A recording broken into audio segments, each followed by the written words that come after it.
Hello po sa inyong lahat mga ka-crypto. Ako po si Pinoy Crypto Trader at sa video na ito ay atin pong pag-uusapan ang tungkol dito sa outstanding October performance ni Shiba Inu nitong mga nakalipas na taon.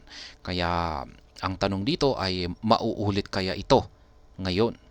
Kaya ayan, bago po tayo magpatuloy ay nais ko po munang bigyang linaw ang aking disclaimer kung saan ang nilalaman po ng video na ito ay hindi po ito isang financial advice. For education and information purposes lamang po ang layunin nito. Maliban po dito ay nais ko na rin pong magbigay babala na wala pong kahit anumang group chat ang Pinoy Crypto Trader.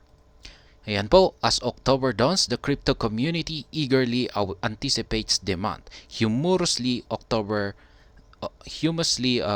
dubbed October, October. Yan, sinabi po nilang October for its historical penchant for bullish trends. However, amidst the laughter, Shiba Inu, originally a meme coin, emerges as a serious contender in the crypto arena.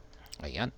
Kasi noong buwan ng October ay dito po talaga nagpakita ng best performance si Shiba Inu.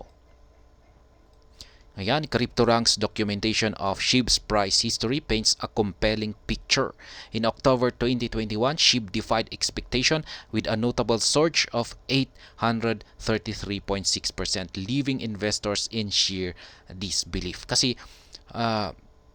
base po sa history ni Shiba Inu, yung kanyang price ay nagkaroon po ng malaking surge ang sa presyo nito. Ayan po, nasa 833.6%. Kaya marami pong nagulat na mga investors at hindi po sila makapaniwala sa nangyaring ito. Naganap po ito noong October taong 2021. Kaya yan nga, maraming mga investors ang parang nag-aabang na kung posible kayang maulit-ulit ang pangyayaring ito.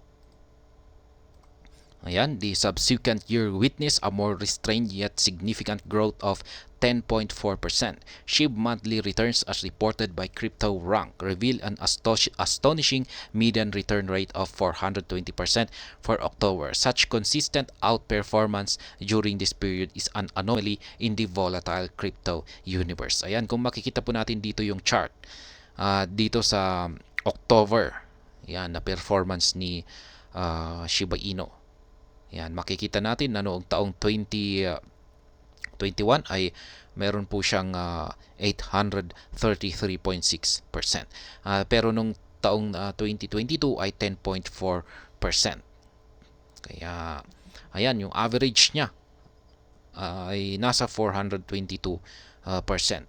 Yan. Kaya yung best performing po na month ni Shiba Inu sa kada taon ay nasa buwang October.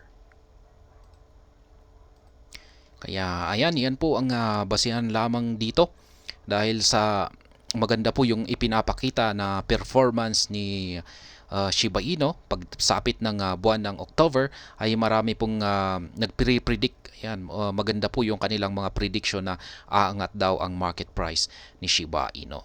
Pero ang masasabi ko rito ay mga hindi po talaga natin masabi. Hindi po gaanong sapat yung basihan na ito na kung ganito yung mga past results ay laging ganito. Kung minsan ay pwede pong hindi ganito, pwedeng kabaliktaran na rin yung magiging yung ipapakita na result nito. Kasi ayan, parang galing kasi siya sa napakagandang performance ay pwede po siyang maging hindi po pwedeng hindi po maganda yung ipapakita niya sa ngayon. Kaya ayan, yan po ang aking masasabi dito. At hanggang dito na lamang po tayo sa video na ito. Sana po ay inyong nagustuhan ang aking paliwanag dito. Kung inyo po itong nagustuhan ay pakiclick lamang po ang like button nito.